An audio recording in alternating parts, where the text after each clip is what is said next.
ایک خاوند گھر سے نکلا ہے تو بیوی کو کہہ گیا ہے جب تک میں واپس نہ لوٹوں گھر سے نہ نکلنا. 2 گلیاں چھوڑ کے والد رہتے ہیں. 2 گلیاں چھوڑ کے بیوی نبی کریم صلی اللہ علیہ وسلم کی بارگاہ میں پیغام بھیجتی ہے, کہتی ہے خاوند حکم دے گیا تھا میری بغیر اجازت گھر سے نہ نکلنا. خاوند جہاد پہ چلا گیا, کسی سفر پہ چلے گئے, کہہ گئے میری اجازت کے بغیر گھر سے نہ نکلنا. والد بیمار ہو گئے, خاتون حضور کی بارگاہ میں پیغام بھیجتی ہے, کہتی ہے یا رسول اللہ خاوند حکم دے گیا تھا گھر سے نہ نکلنا, والد بیمار ہے, کیا حکم ہے؟ نبی پاک نے فرمایا چاہے تو جا سکتی ہے پر خاوند کی اطاعت کرے گی تو اس کے لیے زیادہ بہتر ہو جائے گا.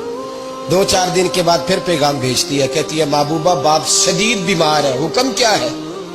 نبی پاک علیہ الصلوۃ والسلام نے فرمایا چاہے تو جا سکتی ہے, کیونکہ حضور شارع ہے نا, مختار ہے شرعی معاملات میں, کسی کو چاہے تو کسی چیز کی بھی اجازت عطا فرما سکتے ہیں. فرمایا میں اجازت دیتا ہوں جا سکتی ہے پر خاوند کی اطاعت میں رہے گی تو اس کے لیے بہتر. حد ہو گئی بھائیو, حد ہو گئی.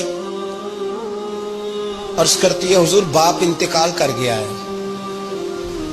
باپ انتقال کر گیا, بیٹی ہوں کیا کروں, رہ نہیں سکتی.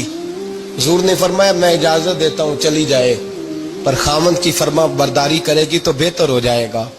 صحابہ کہتے ہیں پہلے وہ پیغام بھیجتی تھی, جب باپ کا انتقال ہوا تو